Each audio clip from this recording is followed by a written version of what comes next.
Jasmine Carter had perfected the art of being invisible. For 3 years, she'd cleaned penthouse suites across LA without anyone truly seeing her. But when Korean MAFIA boss Choi Dae-won noticed the bandage covering half her face and demanded to know who hurt her, invisibility stopped being an option. Now the most dangerous man in LA has decided she's under his protection, and her abusive ex-boyfriend is about to learn what happens when you touch something that belongs to Choi Dae-won. Before we begin, friends, please don't forget to like and subscribe. You are supporting us this way, and we promise to bring interesting stories to your screens every single day.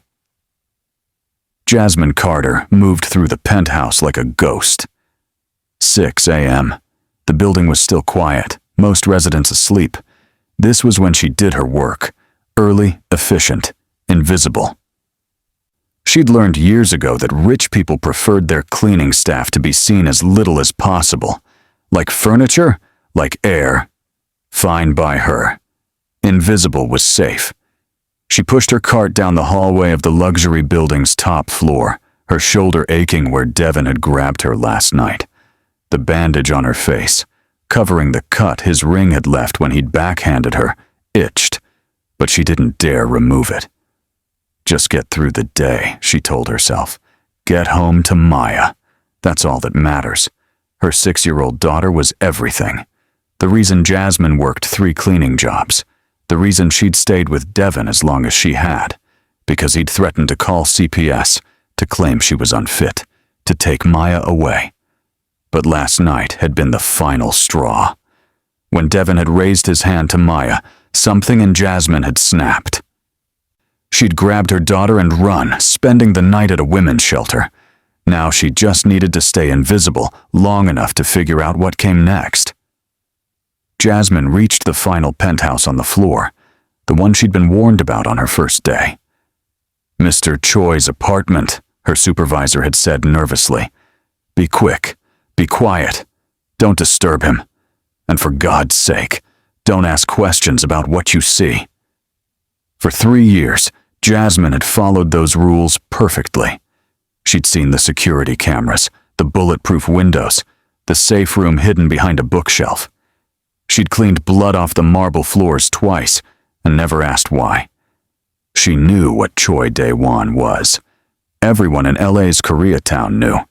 He ran the Korean MAFIA with an iron fist, ruthless, powerful, untouchable, and she made sure to be gone before he ever woke up. Except today, her keycard wouldn't work. Jasmine frowned, trying it again. Nothing. She checked her phone. She was definitely on the schedule for this apartment. She was about to call her supervisor when the door opened. And there he was, Choi Dae-won, in person, for the first time in 3 years. He was. Not what she'd expected. Yes, he was intimidating. Tall, built, with sharp features, and dark eyes that seemed to see everything. But he was also younger than she'd imagined, maybe early 30s, and wearing simple black sweatpants and a fitted t-shirt that showed off a physique that made her mouth go dry. Tattoos covered his arms, intricate Korean designs that probably had meanings she didn't want to know. I'm sorry, Mr. Choi, Jasmine stammered, keeping her head down. My keycard isn't working. I'll come back later. What happened to your face? The question was quiet, direct, unavoidable. Jasmine's hand flew to the bandage self-consciously. Nothing. I'm fine. I'll come back. I asked you a question. His voice was still quiet, but there was steel underneath. What happened to your face? I fell. It's nothing. Look at me.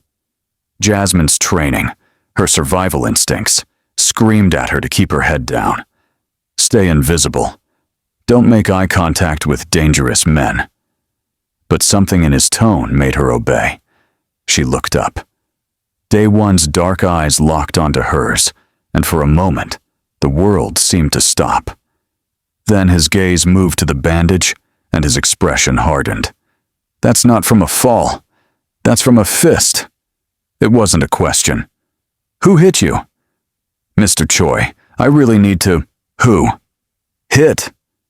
You. The command in his voice made her answer before she could stop herself. My ex-boyfriend. But it's handled. I left him. I'm fine. You're not fine. You're hurt. Daewon stepped aside, gesturing into his penthouse. Come inside. I can't. I have other apartments to clean. I'm not asking.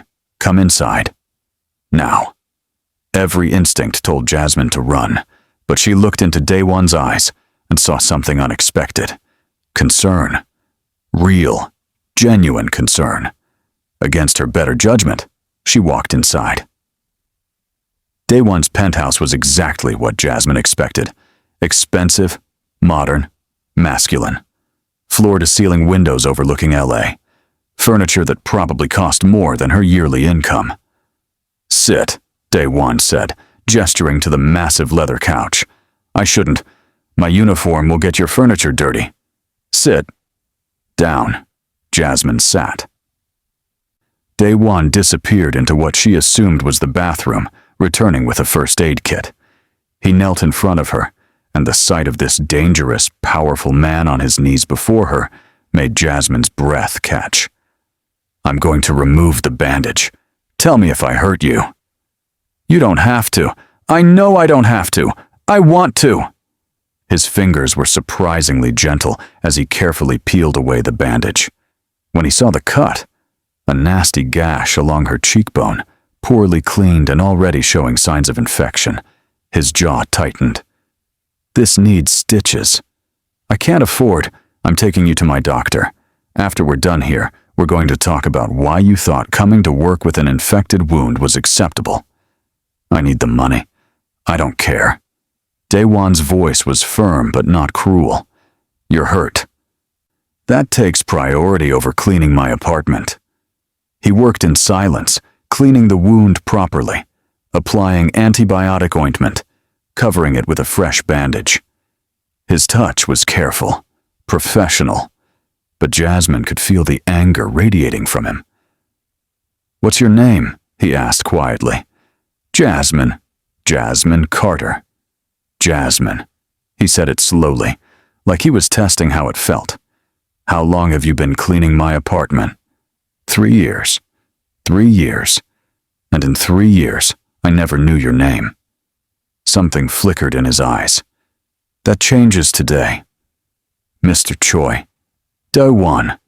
If I'm going to know your name, you should know mine. That's not appropriate. I don't care about appropriate. He stood, offering his hand to help her up. Tell me about your ex-boyfriend. Where is he? I don't know. I left last night. Took my daughter and went to a shelter. You have a daughter? Maya, she's 6. Daewon's expression softened slightly. And he hurt you in front of her? He tried to hurt her. That's when I left. Good. Smart. He pulled out his phone. What's his name? Why? Because I'm going to make sure he never hurts you again. Jasmine's stomach dropped. Mr. Choi, Daewon, you can't. I don't want you to kill him. I'm not going to kill him. Daewon's smile was cold. Unless he comes near you again, then all bets are off. But for now, I'm just going to have a conversation. Make sure he understands that you're under my protection. Your protection? Yes. As of this moment, you work exclusively for me. No more 3 jobs. No more 12-hour days. You clean my apartment. Nothing else. I'll pay you what you were making at all 3 jobs combined. You and your daughter will move into one of my buildings. Safe, secure, rent-free. And your ex-boyfriend will be strongly encouraged to leave the state. Jasmine stared at him. Why? Why would you do all this for me? Daewon was quiet for a long moment. Because for 3 years, you've been invisible in my home, and I didn't see you. I should have. I should have noticed that you were struggling, that you were hurt. I should have seen you. His hand reached out, gently touching her uninjured cheek. I see you now, Jasmine Carter, and I don't let people hurt what's mine. I'm not yours. You are now. The next 2 weeks changed everything. Daewon had been true to his word. He'd arranged for Jasmine and Maya to move into a beautiful 2-bedroom apartment in one of his buildings. Safe, clean, in a good school district. He'd paid the first 3 months of Maya's preschool. He'd even arranged for security cameras outside their door. Just in case your ex gets stupid ideas, he'd said. And Devon had disappeared. Jasmine didn't ask what Daewon had done. She just knew that her phone had stopped blowing up with threatening texts. The scary late-night calls had stopped. Devon was gone. She should have been relieved, should have been grateful. Instead, she was terrified, because Choi Daewon had become part of her daily life. He was always in the penthouse now when she came to clean. Working from home, he said. But Jasmine suspected he was there because of her. He'd make coffee for both of them, ask about Maya. Listen to her talk about her daughter's drawings and funny stories from preschool. He made her feel seen, valued, important. And that was dangerous. You're staring, Daewon said one morning, not looking up from his laptop. Jasmine jumped, nearly dropping her cleaning supplies. I'm sorry, I wasn't. It's okay. I like it. He closed the laptop, gave her his full attention. How's Maya settling in? She loves it. The apartment is bigger than anywhere we've ever lived. She has her own room. She's making friends at school. Jasmine smiled. She asked about you yesterday. About me. She wanted to know if the nice man who got us the pretty apartment would come to her dance recital next month. Daewon's expression softened. Tell her I'll be there. You don't have to. I want to. He stood, crossed to where Jasmine was standing. Can I take you both to dinner tonight? What? Dinner. You. Maya. Me.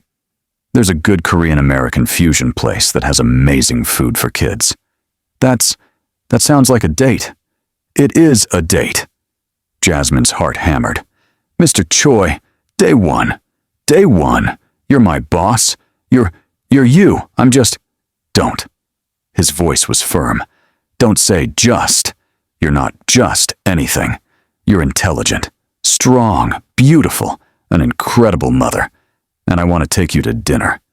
This is a bad idea. Probably. But I'm doing it anyway. He smiled.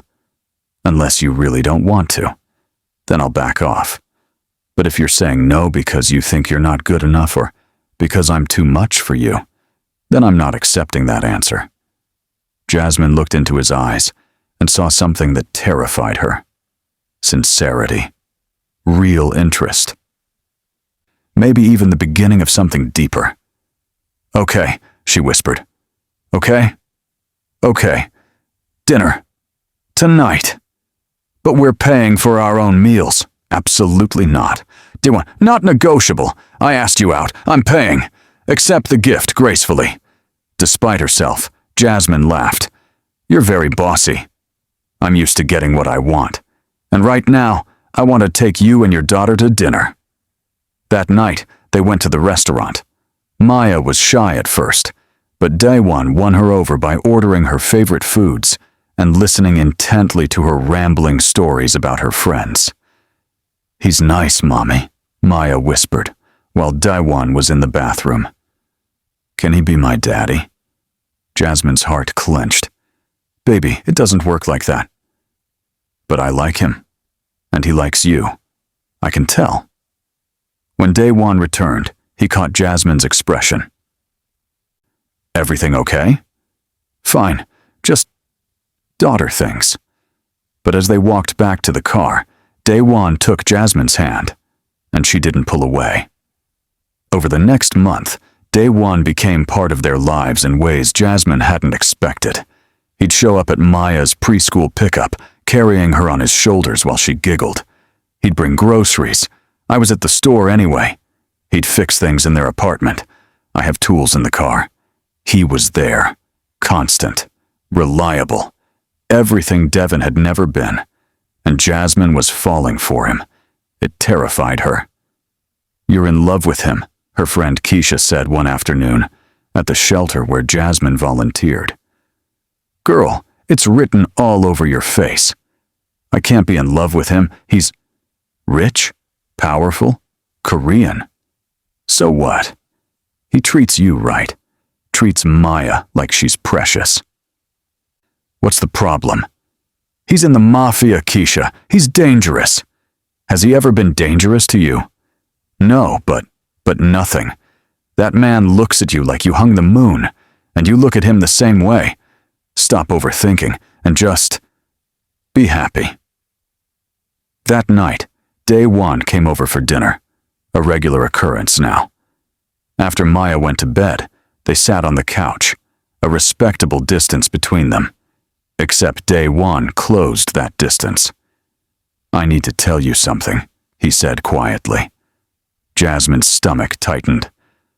"Okay. I'm in love with you." The words hung in the air between them. "Daewon. I know it's fast. I know our situation is complicated.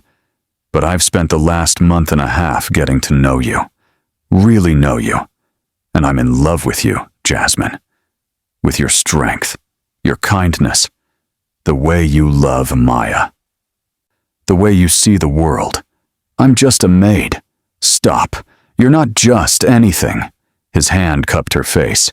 "You're everything. And I want this. Want you. Want Maya. Want to build a life with both of you. If you'll let me." Jasmine's eyes filled with tears. "You really mean that? Every word." "I love you too," she whispered. "I tried not to. Tried to keep my distance. But I love you, Daewon. So much it scares me." "Don't be scared. I've got you." He leaned in, his lips hovering just above hers. "Can I kiss you?" "Yes." The kiss was soft, gentle, full of promise. And when they pulled apart, both breathless, Daewon rested his forehead against hers. "You're mine now. You know that, right?" "I'm yours." "Good. Because I don't let go of what's mine." Everything was perfect for 3 blissful months. Daewon had basically moved into their apartment.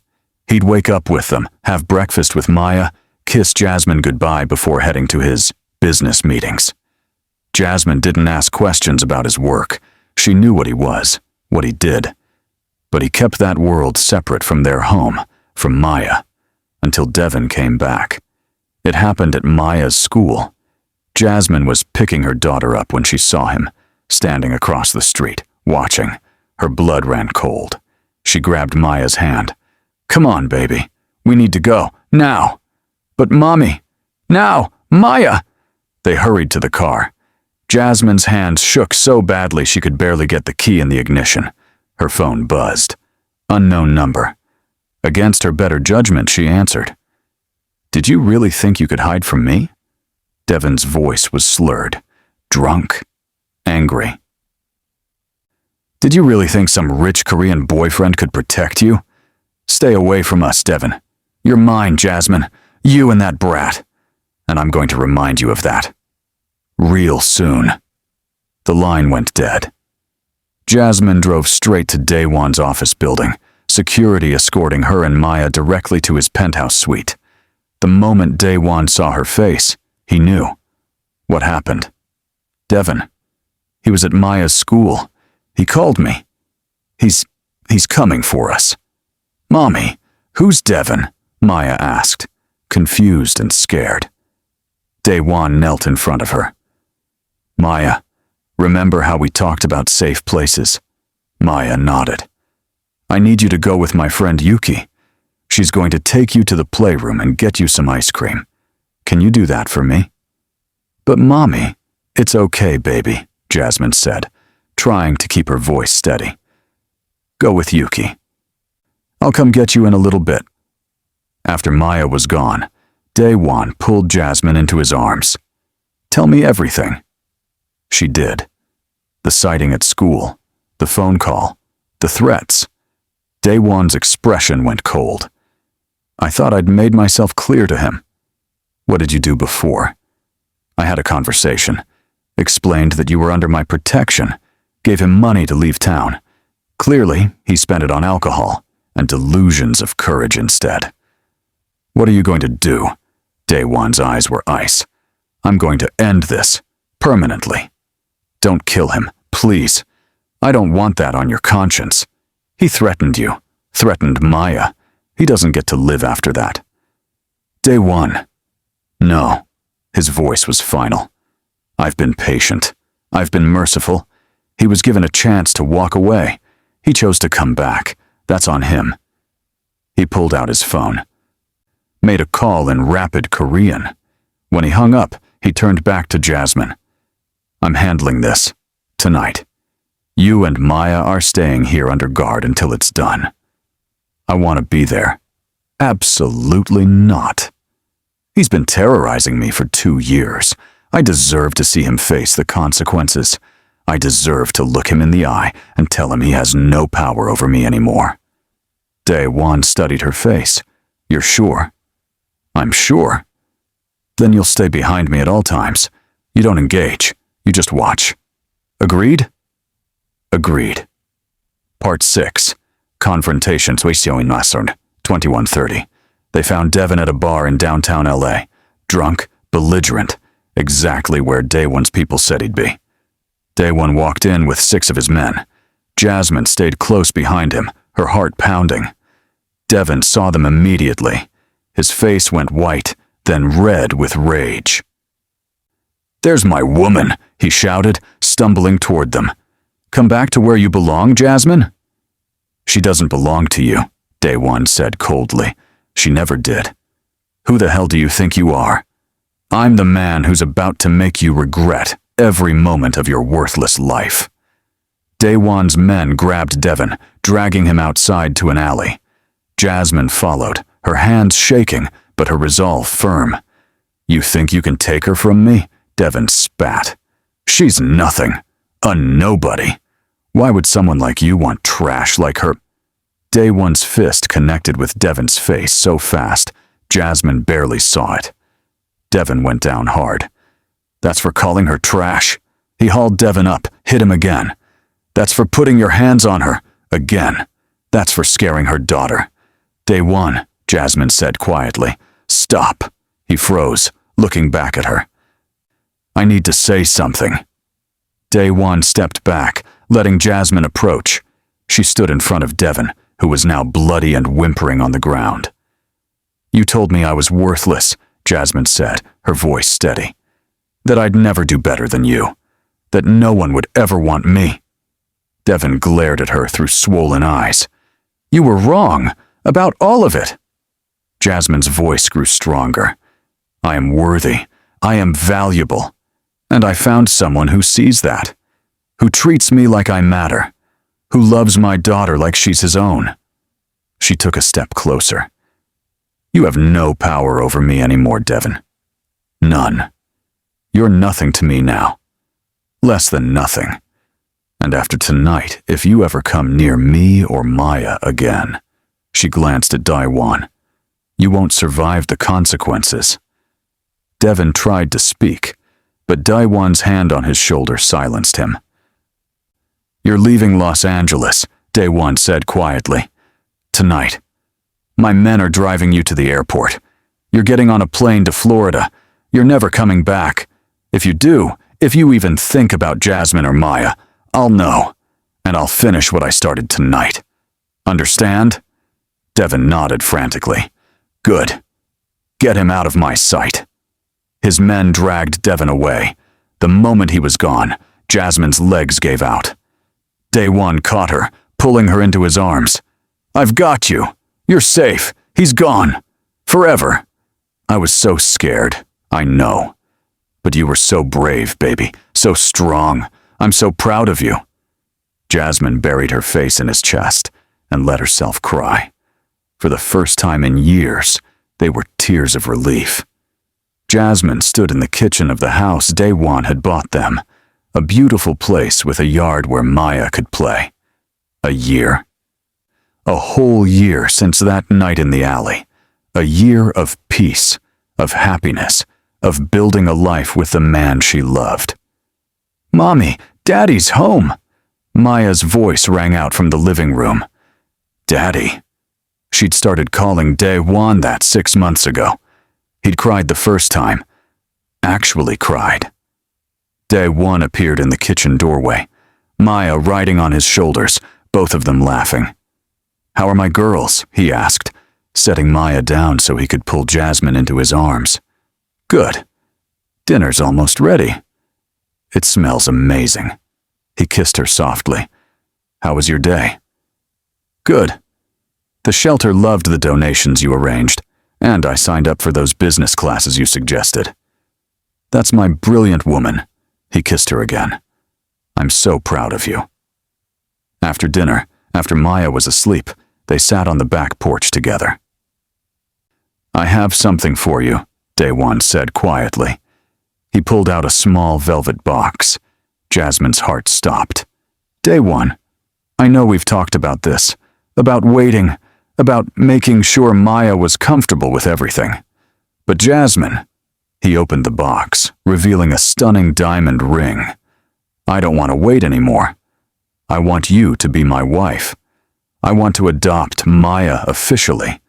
I want us to be a real family. Will you marry me?" Tears streamed down Jasmine's face. "Yes. God, yes."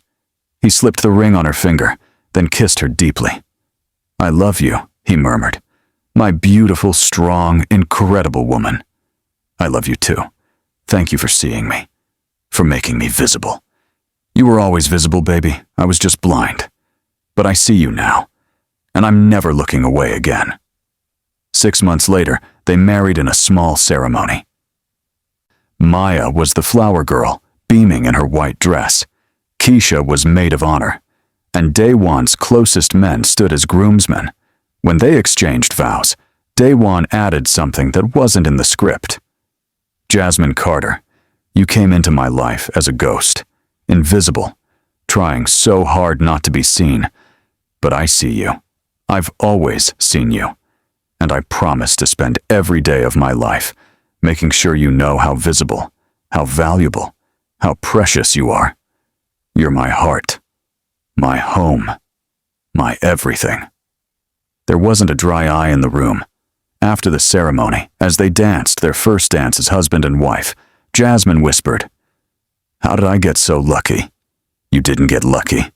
You got brave. You left a man who didn't deserve you. You built a life for yourself and your daughter. You let yourself be vulnerable enough to fall in love again." Dae-won pulled her closer. "You did all the hard work, baby. I just showed up and refused to let you be invisible anymore." "Best decision I ever made." "Second best," Dae-won corrected. "First best was saying yes when I proposed." Jasmine laughed, and in that moment, surrounded by love and family and the promise of forever, she knew one truth with absolute certainty. She was finally, truly seen, and she would never be invisible again. The end. Final message. Sometimes being seen by the right person changes everything. Sometimes love finds you when you're just trying to survive. And sometimes, the most dangerous man in the room is exactly the person you need to finally feel safe. If you enjoyed this story, friends, please like and subscribe. Let me know in the comments what you loved most about Jasmine and Dae-won's journey. Should I create more protective mafia boss stories? Drop your thoughts below. Thank you for watching, and I'll see you in the next one.